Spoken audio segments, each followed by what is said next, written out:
అన్నీ ఉన్నాయి. అరే సూర్యుడు పడమట ఉదయించాడా ఏంటి?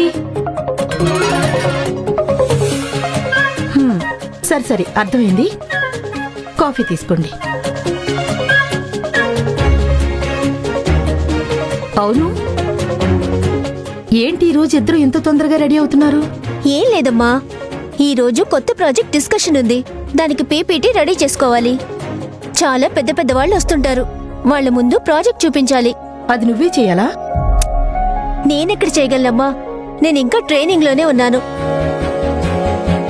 మేవెంత కష్టపడి పీపీటీ రెడీ చేసినా కానీ తర్వాత ఏదో యాడ్ ఆన్ చేసి మా సీనియర్స్ మొత్తం తామే వర్క్ చేసినట్టు బిల్డప్ ఇస్తారు. కార్పొరేట్ అంటే ఇంతేనమ్మా. కానీ నేను ఏదో ఒక రోజు పెద్ద స్థాయికి వెళ్తాను. అప్పుడు మన టైం వస్తుంది. అవును, మీరెక్కడికి బయలుదేరారు నిఖిల మేడం? మర్చిపోయావా అమ్మా? ఈరోజు అక్కకు చెకప్ చేయించాలి కదా, హాస్పిటల్కి వెళ్తున్నాను. లక్ష్మి డెలివరీ మా ఇంట్లోనే జరగాలి. ఇప్పుడు నా ఇంటి వారసుని మీలాంటి వాళ్ల మధ్యలో పుట్టించడం నాకు ఇష్టం లేదు. నువ్వేం వెళ్లాల్సిన అవసరం లేదు. వాళ్ళింట్లో చాలా మంది ఉన్నారు. చెకప్స్ లాంటి వాటికి వాళ్ళు వెడితేనే మంచిది. అల్లుడుగా చూసుకుంటారు. నువ్వేం వెళ్ళొద్దు. అదేంటమ్మా అలా మాట్లాడుతున్నావు? మనం వెళ్ళకపోతే అక్క ఫీల్ అవ్వదా? పాపం తనకిదే ఫస్ట్ ప్రెగ్నెన్సీ.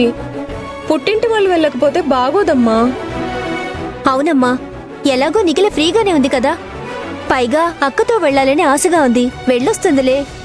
అక్కకి తోడుగా కూడా ఉన్నట్టుంటుంది. ఒక్కసారి చెప్తే మీకు అర్థం కదా? వెళ్ళొద్దంటే ఇక వెళ్ళకూడదు, అంతే. అదే ఎందుకు వెళ్ళకూడదమ్మా? చెప్పమ్మా. అయ్యో, మీకెలా చెప్పాలి?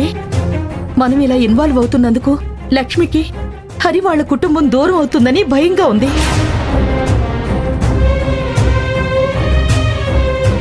ఇప్పుడు లక్ష్మి వాళ్ళ ఇంటికి వెళుతుంది.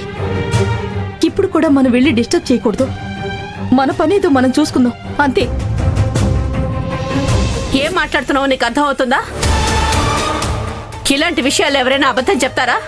కొంచెమైనా కామన్ సెన్స్ ఉండాలి. అమ్మా ఆపుతావా?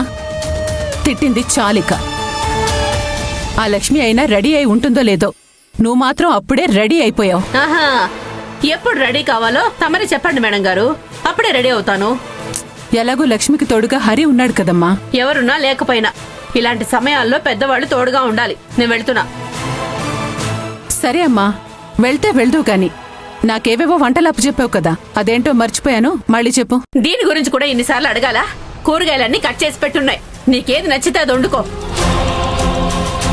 కాకపోతే అందరూ తినేలా చెయ్యి, అర్థమైందా? అమ్మా, నేను ఎలా చేసినా అందరూ సైలెంట్ గా తినాలి. ఇప్పుడే అందరికీ చెప్పేళ్ళు. అప్పో ఏంటి నిన్న సార్?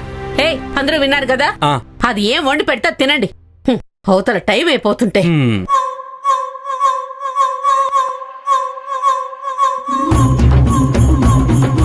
అమ్మా ఒక్క నిమిషం ఆగు. అమ్మా ఏమైంది?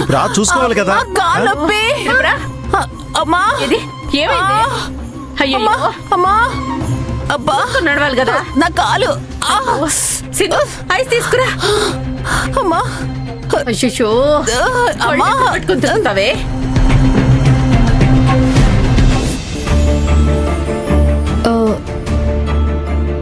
సారీ అండి, నా ఉద్దేశం అది కాదు.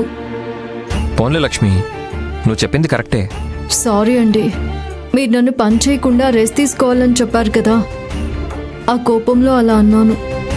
క్షమించండి. సరే అన్నాను కదా, ఇంకా దాని గురించి వదిలి. ఇంకొకసారి మీరు నన్ను ఆ పని చేయకు ఈ పని చేయకు రెస్ట్ తీసుకోమని మాత్రం చెప్పకండి, సరేనా? అయినా ప్రెగ్నెన్సీ కన్ఫర్మ్ అయితే డాక్టర్స్ చెప్తారు కదండి ఏం చేయాలో ఏం చేయకూడదు అని. ఓకే మేడం, మీరు ఎలా అంటే అలా. కానీ నాకు కొంచెం భయంగా ఉందండి. దేని గురించి? నేను ఆల్రెడీ క్షమించేశాను కదా. అయ్యో, దాని గురించి కాదండి. ముందు మనం డాక్టర్ దగ్గర కన్ఫర్మేషన్ తీసుకున్నాకే అత్తయ్య వాళ్ళకి చెప్పుంటే బాగుండేది. దీన్నే ఓవర్ థింకింగ్ అంటారు. ఎక్కువ ఆలోచిస్తే స్ట్రెస్ కూడా ఎక్కువ అవుతుంది. ఈరోజు అమ్మ కూడా హాస్పిటల్కి వస్తుంది తెలుసా? అవునా? ఇలాంటి విషయాల్లో పెద్దవాళ్ళు పక్కనుంటే మంచిదండి.